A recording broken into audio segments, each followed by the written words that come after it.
Welcome back to another scary video. आज की कहानी हॉरर होने के साथ साथ थोड़ी इमोशनल भी है। शुरू करते हैं आज की कहानी। ये कहानी है हफीज अहमद की। उनका कहना है कि मेरी बीवी रोजीना अब इस दुनिया में नहीं है। हम दोनों ने एक दूसरे के साथ 10 साल का अरसा बड़ी हंसी खुशी गुजारा। मैंने कभी सोचा भी नहीं था कि वो एक दिन पागल होकर मुझे और मेरी बेटियों को अकेला छोड़कर इस दुनिया से चली जाएगी। हफीज अहमद का कहना है कि मेरी बीवी एक पढ़ी लिखी और बाशऊर खतून थी जिसकी पूरा खानदान तारीफ करता था। शादी के बाद इब्तिदा में जब ऊपर तले हमारी 3 बेटियां पैदा हुई तो वो कुछ परेशान सी हो गई। उसका ख्याल था कि अगर बेटा ना हुआ तो शायद मैं दूसरी शादी कर लूंगा। मेरी बीवी रोजीना आज इस दुनिया में नहीं है और मैं ऐसा बुरा भी नहीं हुआ कि दूसरी शादी ना कर सकूं। मेरी 3 मासूम बच्चियां जिनके सर पर अब माँ का साया नहीं रहा। मेरे घर वाले, मेरे अजीज रिश्तेदार, मेरे दोस्त सब मुझे मशवरा देते हैं कि मैं कम से कम अपनी बेटियों की खातिर दूसरी शादी कर लूं, लेकिन मैं नहीं कर सकता। रोजीना जैसी बाशऊर, पढ़ी लिखी और सुलझी हुई औरत पागल क्यों हुई, ये एक दर्द भरी दास्तान है जिसका मैं खुद गवाह हूँ। मेरी और मेरी बीवी रोजीना की बर्बादी का आगाज उस दिन हुआ जब अल्लाह ताला ने 3 बेटियों की पैदाइश के कुछ अरसे बाद काफी मिन्नतों और मुरादों के बाद अल्लाह ताला ने हमें एक बेटे से नवाजा। ये बेटा इसलिए भी हमारी आंख का तारा था कि पूरे खानदान का वाहिद वारिस था। मेरे बड़े भाई और छोटे भाई सभी शादीशुदा थे, मगर इनमें से किसी के यहाँ अभी तक कोई बेटा पैदा नहीं हुआ था। बल्कि बाज़ आमलों ने इस तरफ इशारा दिया कि हमारे खानदान के अलावा हमारे किसी दुश्मन ने ऐसा अमल करवाया है कि इस खानदान का बेटा ही पैदा न हो। मैं और मेरी बीवी रोजीना अगरचे पढ़े लिखे थे और रोशन ख्याल थे, मगर इस किस्म की बातों ने ज़हनी तौर पर बहुत परेशान कर रखा था। हम यही समझ रहे थे कि औलाद नरीना हमारी किस्मत में नहीं है, लेकिन इन हालात में जब अल्लाह ताला ने तारक के रूप में हमें गोल मटोल सा मुन्ना दिया तो ना सिर्फ हमारी बल्कि पूरे खानदान की खुशी दीपनी थी। वो खानदान जहाँ पिछले कई सालों से बेटियां ही बेटियां पैदा हो रही थी, वहाँ बेटे की आमद की खबर ने पूरे खानदान को खुशियों से नहाल कर दिया।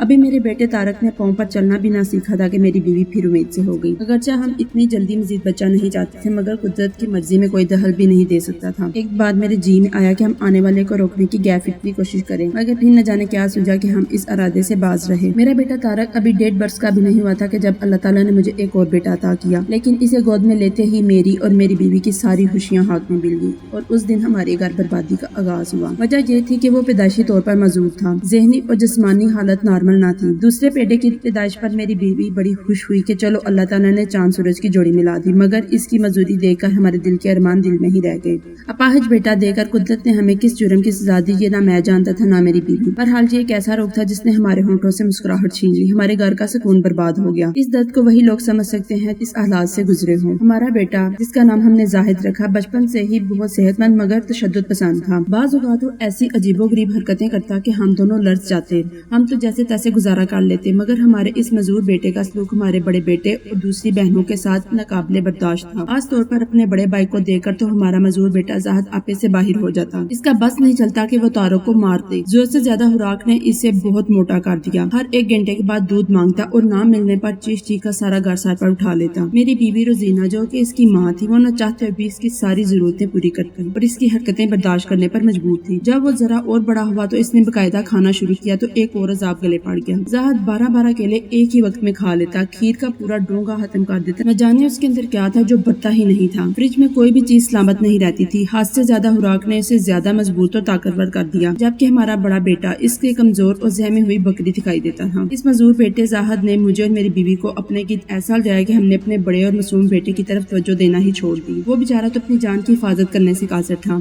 किसी अनदेखे खदशे और खौफ के तहत हर वक्त मेरा और मेरी बीवी का दिल जकड़ा रहता। यूँ लगता कि जैसा कुछ होने वाला है। सोते हुए मेरी बीवी अचानक हड़बड़ाकर उठ बैठती और अपने बड़े बेटे तारक को टटोलने लगती। इसे वहम सा लग गया कि जैसे इस घर में कुछ होने वाला है। मैं इसे अक्सर हौसला भी देता रहता है कि सब मामला रफ्ता रफ्ता ठीक हो जाएगा, मगर वो एक माँ थी, इसलिए औलाद के मामले में कुछ ज्यादा ही एहसास थी। तारक जब 4 साल का हुआ तो इसे नर्सरी में दाखिल करवा दिया गया। अब कम से कम इतना हुआ कि वो दोपहर 12 बजे तक अपने मजूर भाई जाहिद की सोबत से दूर रहता।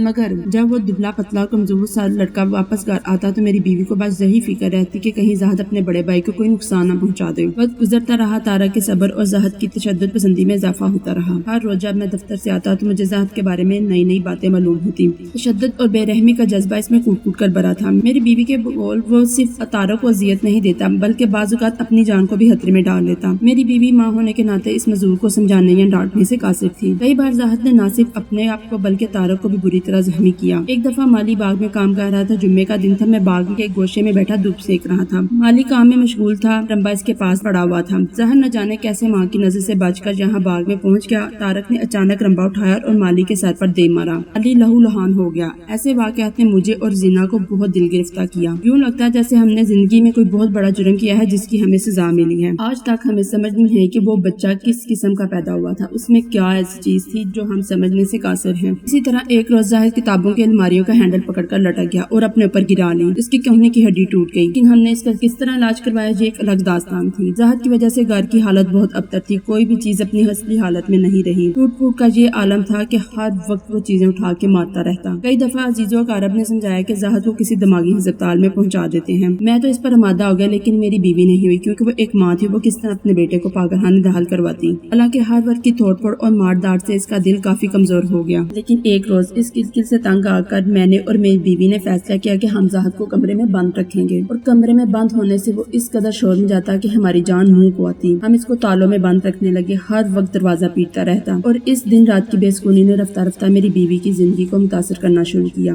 اس کی صحت متاثر ہونا شروع ہوئی اور ہائی بلڈ پریشر کی شکایت میں مبتلا ہو گئی۔ اس صورتحال سے تنگ آ کر ہم نے ایک روز فیصلہ کیا کہ زاہد کو ہسپتال میں داخل کروا دیتے ہیں۔ پورے خاندان کو برباد کرنے سے بہتر ہے کہ اسے اس کے مقدر کے سپرد کر دیا جائے۔ میری بیوی بھی میرے مجبور کرنے پر اتنا دل سکا کہ اس چیز پر رضامند ہو گئی۔ ایک روز جب میں دفتر گیا، میری بیوی ڈاکٹر کی ہدایت کے مطابق سکون آور دوائیاں لے کر سونے چلی گئی، مگر اس سے پہلے حسب معمول اس نے زاہد کو کمرے میں بند کر تالا لگا دیا اور چابیاں اپنے تکیے کے نیچے رکھ کر سو گئی۔ ان دوائیوں کا اتنا اثر تھا کہ وہ اتنی گہری نیند سوئی کہ اسے پتہ ہی نہ چلا کہ اس گھر میں کیا قیامت ٹوٹ پڑی ہے۔ جب روزینہ سکون کی دوائی لے کر گہری نیند سو رہی تھی، میرا مزدور بیٹا زاہد جو کمرے میں بند تھا، اس نے بے تحاشا شور مچانا شروع کر دیا، اور وہ اس زور سے دروازہ پیٹنے لگا کہ میرا بڑا بیٹا طارق، اس سے چھوٹے بھائی کا چیخنا برداشت نہ ہوا، اور نہ جانے کیسے صحیح نمبر کی چابی ڈھونڈ کر اس نے کمرے کا دروازہ کھول دیا جس میں زاہد بند تھا۔ پھر اس کے بعد کچھ پتہ نہ چلا کہ کیا ہوا۔ میری بڑی بیٹی سائمہ جو اپنے کمرے میں اسکول کا کام کر رہی تھی، اس نے جب یہ چیخیں سنی تو وہ دیوانہ وار کمرے کی طرف دوڑی۔ اس نے دیکھا کہ میرا بڑا بیٹا طارق زمین پر گرا ہوا ہے اور زاہد اس کی چھاتی پر بیٹھ کر دونوں ہاتھوں سے اس کا گلا دبا رہا ہے۔ بہت مشکل سے میری بیٹی نے زاہد کو پیچھے ہٹایا، نہ جانے اس میں ایک ناقابل یقین جناتی قوت کہاں سے آ گئی۔ سائمہ نے طارق کو اٹھایا اور بستر پر لٹایا۔ بھائی کو بے حس و حرکت دیکھ کر گھبرا گئی اور دوڑتی ہوئی اپنی ماں کے پاس گئی اور اسے جگایا۔ ماں کو سائمہ نے بتایا کہ طارق بے ہوش ہو گیا ہے۔ میری بیوی یہ سن کر دیوانی ہو گئی اور بے احتیاط طارق کی طرف لپکی۔ اس نے طارق کو جب غور سے دیکھا تو اس کی بے جان آنکھیں ایک ہی سمت رکی ہوئی تھی، فرشتوں جیسی تقدس اور پاکیزگی اس کے چہرے پر تھی۔ اسے یوں لگا جیسے ننھا طارق کہہ رہا ہو کہ امی آپ میری حفاظت کا بھاری بوجھ نہیں اٹھا سکی، اس لیے میں نے آپ کو اس بوجھ سے آزاد کر دیا۔ میرا پیارا اور لاڈلا بیٹا طارق مر چکا تھا۔ میری بیوی اسے دیکھ کر اپنے ہوش و حواس کھو بیٹھی۔ غم کی شدت انسان کو عقل سے بیگانہ کر دیتی ہے۔ زاہد بھی اگرچہ اس کا بیٹا ہی تھا، نے اسی کی کوکھ سے جنم لیا، مگر بڑے بیٹے کی موت جو اس کے ہاتھوں واقع ہوئی، اس وجہ سے وہ زاہد کے وجود کو برداشت نہ کر سکی۔ نہ جانے اس وقت اس کی ممتا کہاں جا کر سوئی، اس نے بے قابو ہو کر زاہد کو مار مار کر ادموا کر دیا اور اسے 2 دن تک بھوکا پیاسا کمرے میں بند رکھا۔ خود اس صدمے سے وہ اس قدر نڈال تھی کہ اسے اپنے آپ کا ہوش بھی نہ رہا، مگر جب ہوش آیا تو زاہد بھی اس دنیا میں نہ رہا۔ ادھر دونوں بیٹوں کی موت نے میری بیوی کو اس قدر ذہنی صدمہ پہنچایا کہ وہ دوبارہ اپنے ہوش میں نہ آ سکی، اور اس پاگل پن کی کیفیت میں وہ ہمیشہ کے لیے ہمیں چھوڑ کر چلی گئی۔